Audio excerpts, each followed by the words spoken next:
There. My name is Heather Feather. I am the owner of Rare Bird Medicine. Today's topic is how precious you be. You may be familiar with a type of music called hip hop. And if you enjoy this type of music, you may be familiar as well with an artist named Atmosphere. And Atmosphere has a lyric in Modern Man's Hustle in which he says, "She has no history of how precious she be." That sentence, every time I hear it, I'm like, oh, my heart just, whoo, I can feel that. And it's not just about the she-ness of it all, is it? It's about the beingness of it, the beings of us here that may or may not have a history of being taught how precious we are. I was given that grace by an amazingly, deeply loving mother. And wandering around on this rock for nearly 47 years now, I consistently find many two-leggeds that were not given that grace by their stewards to know how precious that you are, the divine light, the light of divinity, the light of truth, the light of love, nothing more potent in all the multiverses. And so I wanted to talk for a minute about this idea of men, women, theys, all the variant labels, your very label addicted systems. Humans love labels. They're like, let me label it. Whatever the identification factor is or label you want to stick on it, beings that feel often not precious, feel like worthiness is hard to find. Value is hard to find. Why am I valuable? I just exist. And look at all this stuff in my history that I once did that makes me feel shameful or bad. And I think why this is so challenging and problematic, the universal issue that I consistently find, A Course in Miracles would teach this, Way of Mastery would teach this, many masters that have walked the earth will teach this. And the more I started to look at spiritual texts, spiritual teachings from around the globe, from many different cultures, the more I come to know and to find that the greatest challenge we face in the paradigm is judgment. Two-leggeds judge. And judgment happens as a result of that label maker, that ego.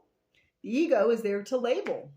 And so, again, I want to flush up the distinction between judgment and discernment because they are two different things. I can discern that fire is hot and that it burns my hand if I stick my hand in it and hold it there. Hopefully, I already know not to do that. I had a good steward. But if I stick my hand in fire, I'll go, oh, that burns. And I can discern that fire is hot and it can burn. I can also judge fire and say fire is bad. It burned my hand, right? Fire is not bad. It is just hot. And if you don't know the context of what you're working with, you can get burned. This is true of two-leggeds too. If you don't know and aren't aware that you're working with somebody that is clearly had a lot of poison to drink and clearly hasn't created antidote or medicine or found the truth that love is the answer, the way, the light, most spiritual texts point to that somewhere in there as the foundation. So if you haven't found that truth and you're still pouring poison, then that might be a human that burned you. The math adds up on that. It's actually not that shocking. Doesn't make them bad. Doesn't mean we need to judge them. Doesn't mean like, what a terrible, this is the challenge, is that the ego, the great label maker that is there to discern, very quickly jumps from discernment to judgment and then goes, well, they're bad because XYZ, they did this to me, they did that to me. Anyone that's in the garden of your life is there because you allow them permission into the gateway of your garden. And it can be a shocker. Heather's had a lot of shockers in this realm around how often people choose to lack integrity, lack honesty as a core value and principle, lack honorableness in the way that they behave and show up in the world, lack medicine as a choice and focus, lack love as a response to life. My life has been full of shock. Fun. What an adventure. And more, what I've learned is if I can I allow humanity to not stand where I stand on given topics. There are some topics Heather is deeply evolved on. She's stepped more towards adulthood or wisdom and mastery on certain topics. And there are some, bless my ally spirits and helping spirits, that I am still working on growing on, I was talking with a coworker the other day about personality matrices and how some of our coworkers are just real chill, and if work gets stressful or high pace, they just remain real chill, you know, and others tend to get into the intensity of the stress. And I tend to want to be one of these people that really wants to serve need. And I feel a great sense of urgency, and I always have in all that I do. And I feel urgent to serve need. And if the need increases, the increase of my urgency, it gets to a state of overwhelm. It's like, can I meet the need? You know, I want to meet needs so much. So that's a huge growth in evolution. For me to just be like super chill while a bunch of people have needs is a growth edge. Heather Feather's not there on that topic, everybody. And there's lots of growth edges that I have. I'm still in a flesh costume. Obviously, the work is not done. However, whether I have work to do or not does not detract from the fact that I am precious. I am sacred. I am valuable. We have our attention placed and mired often on what we're not getting right as individuals and what others are not getting right. And it's like, this is Earth School. It's not like evolved ascended master evolution planet. That's not where we're not on the ascended master planet. There are many yogis and many evolved beings that I think have transitioned off this schoolyard, this tomfoolery. But the thing is about this particular realm is that it is a dualistic realm. We are in duality. We are in polarity. We are in dichotomy. We are in up, down, good, bad, right, wrong. We are in this dualistic realm where in order for you to see me on video right now, we have to have the light and the shadow, the light and the dark. In order for me to really understand the magnitude of my joy, the depth and profundity of my love, which is massive, I have had equal measure of sorrow and pain and suffering and grief, which makes my love super, super big. Thank you, suffering and grief, for all that deep, rich love you put in me, for all the gratitude you've given me as I've stared into the dark corners of what it means to be a human being. And so our attention tends to be on what isn't working. Let's start with the self, you know? Do you have a list of your embarrassments, your foibles, your failures?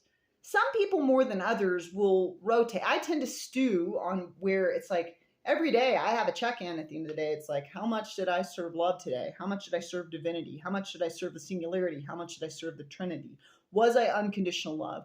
And my check-in nearly always includes some moments where it was like I was impatient there and it came across kind of curt. And, you know, or I was like so devoted to the work I was doing, I forgot to be more present with the person. Or, you know, so I always have some reflection points of where more love could have bloomed forth. So I'm not saying it's a negative thing to be self-evaluating. It can serve to know the self, to go like, I think it's important that we check in, like, what is my growth and evolution, so that we just stagnate. I mean, you can definitely do that for as many lifetimes as you want, but if the fundamental point is to evolve, and if that's what scientifically has been occurring for quite some time, then let's get to evolving. I want to go home, everybody. I'm trying to get off this goofy rock where we have to do this polarity dance. I've wanted to just be a particle in the breath of God since forever. And so one of the ways that we evolve is that ability to non-judgmentally take a look at the self and just for our own evolution, growth, work, and health, and go, okay, even if we do it once annually, okay, what, you know, I do it daily. That's maybe a little extreme, but even once annually, like what could I do? Because my intent is to be love and form. So I'm going to check in every day. Am I being love and form? That's my greatest intent. And it really stems from all the death I've had. I think often about my final moment, my final breath, the moment of death. And I think about every day, am I being the woman that I want to be, that I'll be well pleased with the woman I chose to be when I take that last breath? That's where your attention goes when you bury people your whole life, for some of us. So I think about that a lot, but even once annually, it's good to check in. So I'm not saying in any way don't do that, but how often do we check in on what you're getting right and how well you're knocking it out of the park? What we know is that 90 to 95% of your day, your subconscious mind is running your program. That's why we're often on automatic pilot. And 60 to 70% of the average subconscious mind is negativistic in nature.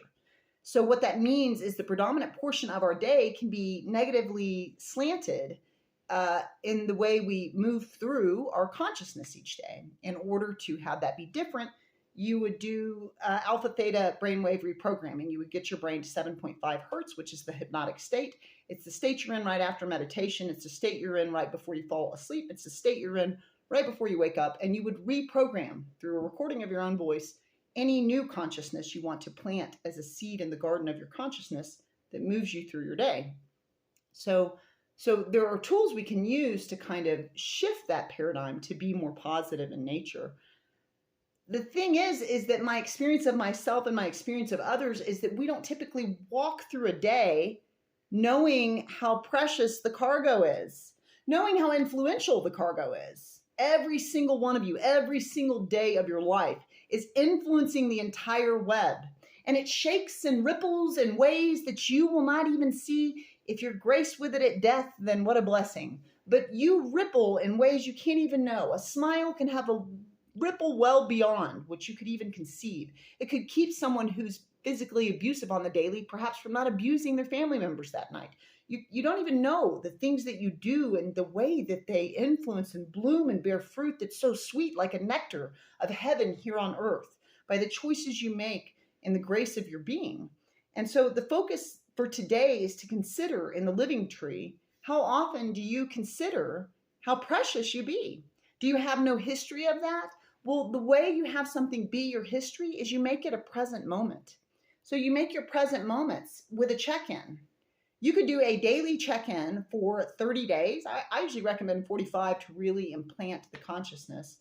But you could do a daily check-in right before bed when you're getting to that 7.5 alpha theta brainwave, 7.5 hertz moment, or right upon awakening, or right after you meditate, if you meditate daily. And you could journal what you're glad for that you do, that makes you you. The other facet of this is how we judge others, you know. And I've been a huge culprit of that throughout my life. And my focus is to be non-judgmental. For at least 2 decades, the materials I studied around 2 decades ago, I was like, oh, all the masters are just telling us to not judge. And if we'll stop judging, then our life will become what we want it to be. And still, every day, I might have a judgment of that driver or judgment of that behavior. It's like, well, you're just not doing your job, you know, like, why would you choose that? You're out of integrity with yourself and the commitment you made to this person to do your job. You know, I find little areas and avenues where Heather still thinks it's okay to judge, or what we could call build a wall to the awareness of love's presence. And so that's why I'm doing daily check-in. Bless me, may I get there quicker. There is a component where we do feel compelled that we have the right to judge others. I wouldn't do that. I have the right to judge you. I would never do that. The first thing I want to say when you are judging someone that is doing something you wouldn't do is that another way to hold that instead of judging that person is to acknowledge yourself for how precious you are, for having done your evolution work, you golden star, throughout the lifetimes to not do that. Doesn't mean you've never done it. I would imagine our first lifetime, all of us, we were just clubbing, raping, and killing everybody. You know, it's like, not all the lives are the most evolved. So that's okay. We all get to take time to evolve. Luckily, from my perspective, this is holography. It's a hologram. It's been called dream, Maya, illusion. Those are all frameworks that I hold as well. I think holographic is how I scientifically explain it. But because it's not really here, we're allowed to, quote unquote, get it wrong. We're allowed to take time to evolve and figure it all out, you know? We can do it for as many lifetimes. You just dance around as many lifetimes as you want until you figure that out. It's goofy, so I try to get home quicker.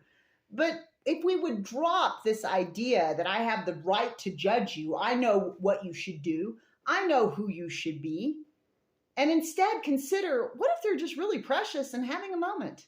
What if this is a topic they're not very evolved on? What if we came from understanding and compassion and from an idea of preciousness, not only for ourselves, but preciousness for others, for our overall physical, mental, emotional, spiritual, etheric health?